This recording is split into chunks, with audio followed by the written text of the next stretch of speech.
welcome back to the Garage Gym PT podcast. Sitting with you again is Lou and Dave. Hope you What's up, guys guys? enjoyed our talk last week about the deadlift and the mechanics, and we kind of got caught off there a little bit. Um, we're going to kind of dive in a little bit more, kind of continue a little bit of what we were doing last time. We're going to focus more on core bracing today. Yeah, sounds good. I mean, a lot of people have some misconceptions about what this actually means. Belting too soon, just Hmm. general core and lower back stability. So we can probably start touching on some of those topics. Um, I don't know. I guess let's just figure out the best analogy. And I still think the one that I like the most is probably the can analogy for trying to Hmm. figure out how you should draw breath. Just by nature of viewing your core as like a 360 structure and not Hmm. necessarily just your abs or just like the visual abdominals that you see. Right. I feel like sometimes whenever someone says like brace your core, how many times do you see people just hold their breath? Yeah, and it's kind of strange because the actual practice of it really isn't just holding your breath. It's actually like expanding your abdominal cavity. It's Let's kind of say, a kind of interesting thought. Not even say like how you breathe matters and where you're hmm putting the air probably matters more than that you're just holding your breath. Like obviously we want to close the cavity, but if you're not creating the brace in the proper form, then it doesn't really matter that you're doing it. hmm So how would you instruct someone on like sequencing their breathing and then their bracing, or maybe the opposite, bracing and then their breathing? I feel like I've seen both ways now, and honestly, both ways have worked, but I guess the way that I've always found the best results with core bracing would be to create that rigidity first, and then the breath enhances that. So like creating that contraction and then breathing into that tension. Sure. Uh, I think this kind of goes without saying, but accumulating reps without a belt is probably the best way to find this, and then a belt should do like your enhancement. Bingo. Um, Something very important to distinguish from here is your chest rise versus an abdominal fill. All right, so if you breathe and your chest rises, this is not going to yield the results that you want. Whereas the abdominal fill actually creates quote unquote intra abdominal pressure. The chest rise just makes you hold your breath. And debating on who you look at and who you read, this is just not the best way to breathe, period. Um, Hmm. so it could be something where you have some very easy things to address if you can just figure out how to fill your stomach with air first. Hmm. So I've seen a sequencing that, assuming that you're doing these things correctly, that I like. So there's like a big breath of air through your mouth at the top, where you take a huge breath in, and then as soon as you hold, you actually nasal breathe in deeper to fill the cavity to its, you know, possible 100%. Hmm. And then that kind of helped create that not vacuum seal, but probably the best way that I can put it into thought. Yeah. No, I like that a lot because I feel like it almost creates like an overpressure.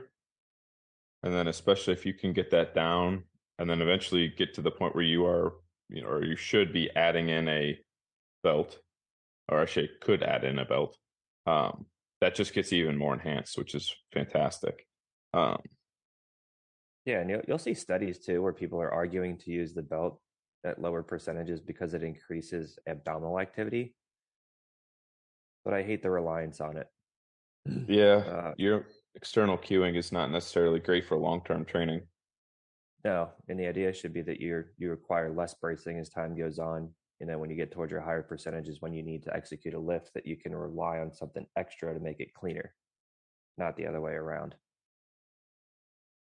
That's weird. Well, I've always seen like I'd be curious to read that study because I know like I've always been taught like 80% and up. You can slap one on if you feel like you really need to. Um, Especially if you're going for like a one rep. But Yeah, and I'm not really sure what they're trying to accomplish with this. I mean, yeah, that's weird. I think that they were just showing that it increased your abdominal activity. I don't necessarily know that Okay, they were going for like a long-term prevention strategy. that makes Um, sense. but once again, what happens in absence of the belt when you're under load too, Yeah. right? If you're relying on things for postural cueing while you're actually building up stability, arguments probably not.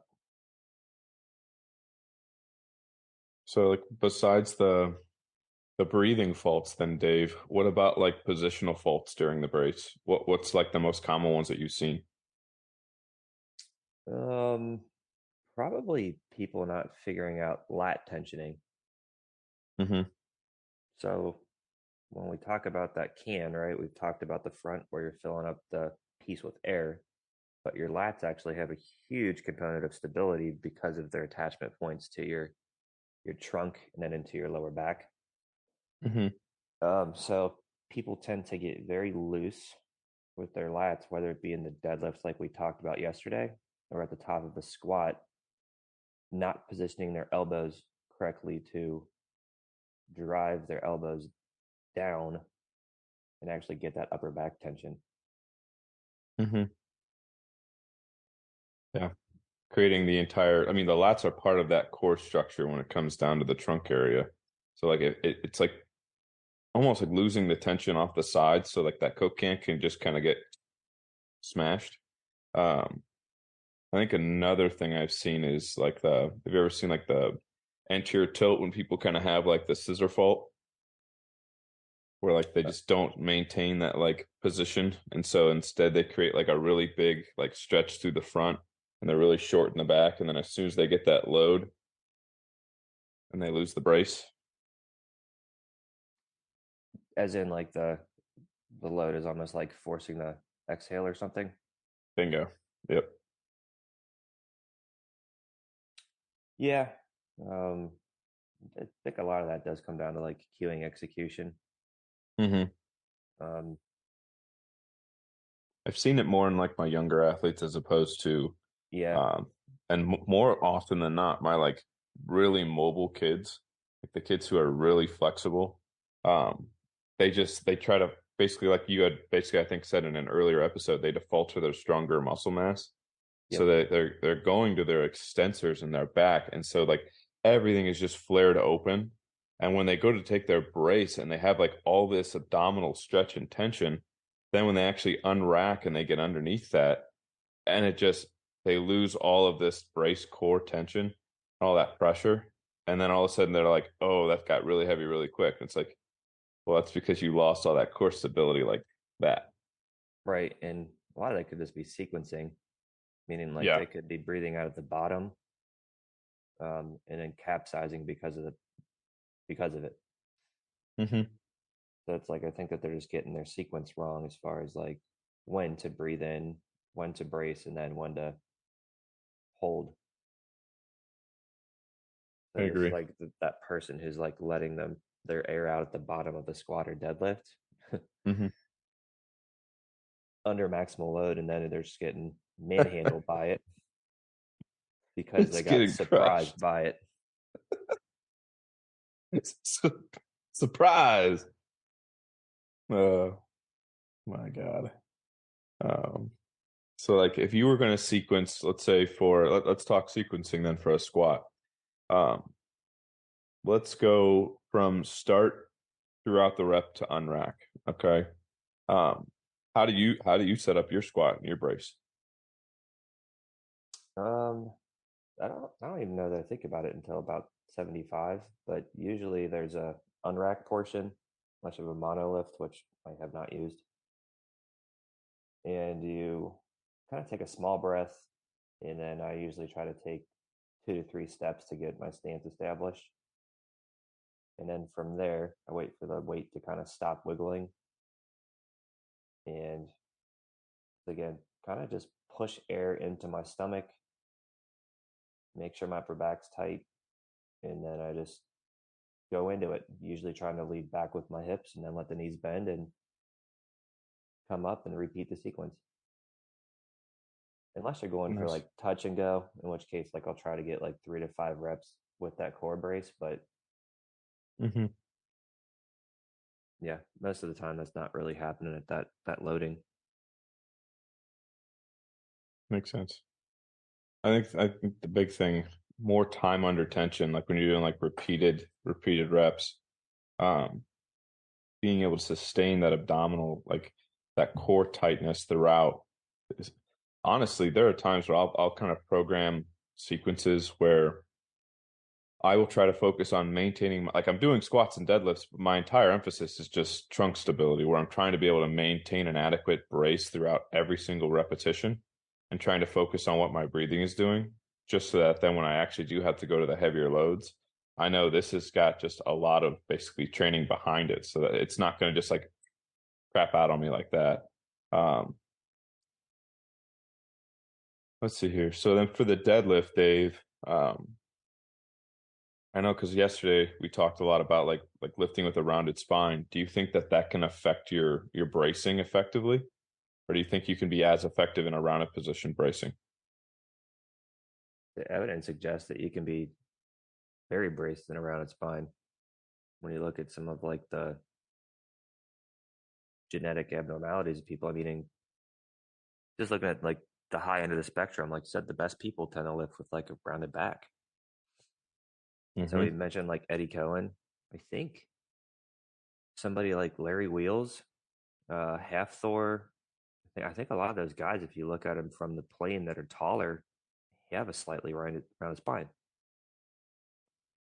Clearly, it's working for them. Yeah, I mean, the only person I can think of who maybe no, he lifts with a rounded back. I was gonna say, um, where's I he think at? I think there's sumo pullers that are more likely to have a straight back just by nature of the setup. Say just because of how you have to position everything. Yeah, because basically you just get there and then it's a very long, slow pull. You just kind of fall back into it. Yeah, he rounds pretty. So, like you were right, Thor. I mean, the videos we're playing now, but he really does round during his deadlifts. I mean, he's just too damn tall not to. I was gonna say he's how big? The man's just a freak of nature. But no, it's a solid deadlift. I mean, rounded back, solid brace. I mean, you can even see his setup.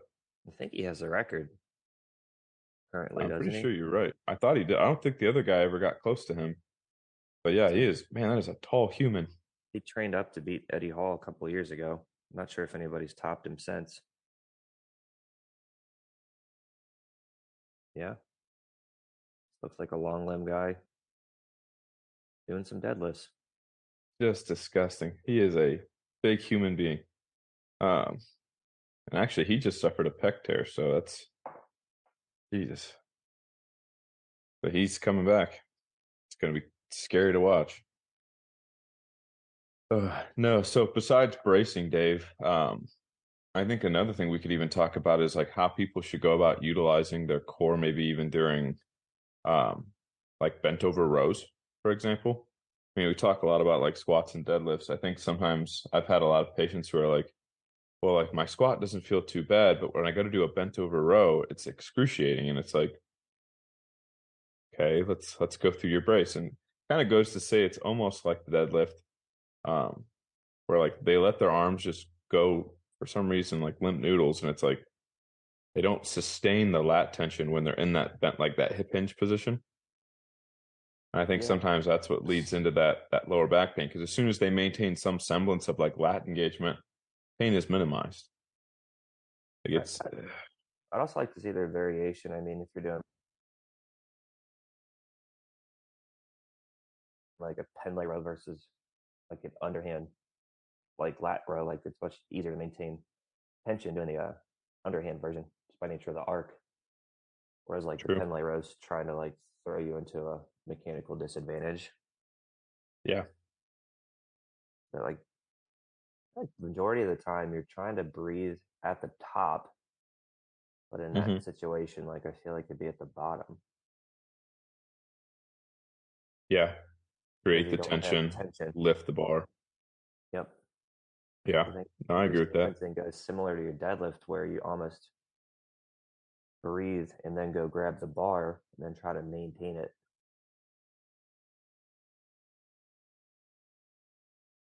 Trying to find that post. There was a guy who was making a big stink about how, I shouldn't say big stink, he had a good point. Um, about why people should start training um the internal oblique as much as they try to do like crunches um for sagittal plane movements. So like basically working transverse aspects for the obliques in order to work on, like he basically does it for the deadlift. Um he's got like an 800-pound deadlift right now. The dude's strong as hell. I can't find him. I think there's a big case to be made for obviously training your whole core, Hmm. but doing it heavily. Yeah. So people tend to, for whatever reason, go into super high repetitions with your abdominals, and they never actually bias more of the fast twitch fibers, which is obviously what you need when you're under maximal load. So like Mm. working into like stuff like decline sit-ups or heavy side bends or I think what else they do, suitcase carries, Hmm. um, and actually trying to do it for load could be advantageous for your bracing setup. Like, you know, it's a very West Side thought, Hmm. and I think that I don't want to say the majority of them is like oblique training, but I do feel like I'm spending more time training obliques than I am like the rectus, which for those of you who aren't aware is like your six pack. Hmm. But I think it's because of the ability to expand and then like act as like a corset, right? So Yep. I think that transverse abdominis training has actually kind of gotten poo pooed on because you can't not move and activate your transverse abdominis. So it's kind of a thing of the past. But it seems like we're getting much more into like your obliques and almost like anti-rotation exercises, if I could kind of categorize it. So Hmm. your pull off press, your heavy carries, your yoke carries, unilateral carries, um, more stuff like that than there seems to be like Russian twist or whatever that we traditionally see like boxing movies. Hmm. And it makes sense because your whole goal, like we talked about last episode, is to create a rigid surface for other things to move on, not the other way around when you're trying to lift. True. And that even goes to say that even when you are creating spinal movement, you want your core to be strong to protect the mechanics of your spine, right? So like a thrower, they can't hold a rigid trunk, right? But if their core is very strong and everything supporting the trunk is strong, then that can lead to better outcomes as well. Um, what kind of cues have you seen that just kind of make you go crazy? Like when people are trying to get you to learn how to brace or like teach others how to brace. Like for example, one of my pet peeves for bracing is when they tell people to push your belly out. Have you ever seen that? Yeah, like in absence of like a belt, it's kind of weird. That's why, Um, like even teaching that breathing, like that they literally tell them push out into the belt. It's like, what about breathing into the belt? Like bracing and create like I usually go by like the 2 finger rule with the belt, where like you want that like snug, but it's not like crushing you, right? yeah. So Uh, what are you gonna say? hey, maybe even like depending on the lift, the pull your rib cage down thing, Yeah, yeah. I feel which like that almost. that's good, but like at the same time, like you're almost what if you pull your rib cage down and you have a front squat and then like you get tipped or Yeah, like you then have you a high just bar position. folded. Right. So Hmm. I think it's a good cue for like activation, but anatomically it doesn't make sense when you have something on your shoulders because like you almost want to push back up into the bar and Yep. create like this arc around it to try to stand straight up. So you almost like want some thoracic extension. whereas that would do the exact opposite. Say, pull the ribs down, head goes down, everything else follows. Yep. Then you're dumping the bar. Or on your back, it's falling on top of you. Is pretty great. No one hates a failed lift ever. Thanks, coach. But yeah, well, I Uh, mean, what percentage are you even thinking about putting one on? I mean, this is outside of maybe like a Metcon, mhm, in my opinion. So this would be when you're accumulating reps um, outside of fatigue. I mhm. would I always kind of have like this general rule in mind, 85 to 90% depending on the day. Yep. And like even if you're doing speed work, I still think until you hit like maybe this third week, you shouldn't even think about touching it. Mhm. You're still talking about lifting, right? Not like speed training. Meaning like when you go through like your traditional west side of like the Okay. 55, 60, 65 with like a band chain pause variation or whatever it might be. Yeah. I think I'm on the same page with you. Usually about like 80, 100%, unless like, well, even then I don't do it. So like I was gonna say that if my like my CNS is just done for the week, let's say like I've had a combination of just work spin, I'll say fun, haven't been sleeping well, haven't been able to eat right. Um, I'll probably not touch those loads, but like let's say I have to get a little higher. There's been cases where I've braced maybe around like 70, 75, but that's just because I'm just not with it that day. And so then what I don't do is I usually don't put myself under that heavy load just because I mean why chance it when I'm not all there? Um, just Yeah, stupid. that brings us right back to that recovery episode. Bingo. if Bingo. if you're not feeling it, don't touch it. Live to fight another day. Otherwise, you're Bingo. gonna just continue to dig yourself a hole you can't get out of, or possibly have to like rehab for 8 to 12 weeks. So be smart. I was smart. I was smart, okay. Exactly. I didn't want to hit 85% that day. And so my body was telling me, you can't brace on your own. Why the hell would you try adding a belt to this right now? So I did. I modified the workout and I hit a lower percentage. And actually, about 2 weeks later, I ended up hitting a PR on my deadlift. So I was like, here we go. So yeah. I feel like bracing goes hand in hand with your recovery. If you are feeling out of it, um, your brace might not be all there. Just, I mean, having the ability to sustain a good brace is going to come from your ability to, I guess, mentally get there. If that makes sense, like coordination and sequencing wise. Yeah, and it's just like practice over a long period of time. I mean, It's not every day is going to be a good day, but still. right, and then all this stuff is kind of at the end of is your pattern already in the semblance of whatever you're trying to do. And it's just an added benefit. So if you have no idea what you're doing in a squat, it doesn't really matter how hard you brace. You just think it's squatting, then You have a shit squat, no brace will save you. that's all right. Let's just get the squat right first.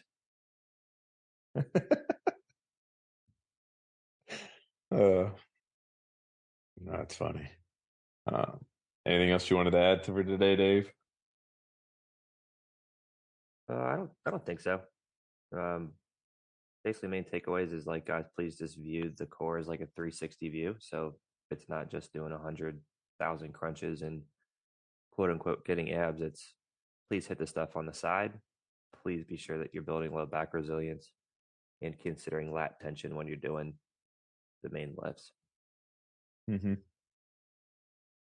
Build your core, build your lats, have fun. Yep. In All right, order to guys. get it, lift heavy. Just don't fold like a house of cards. Amen. All right, guys. Well, we hope you guys enjoyed today's discussion on bracing today. We will see you guys in the next episode.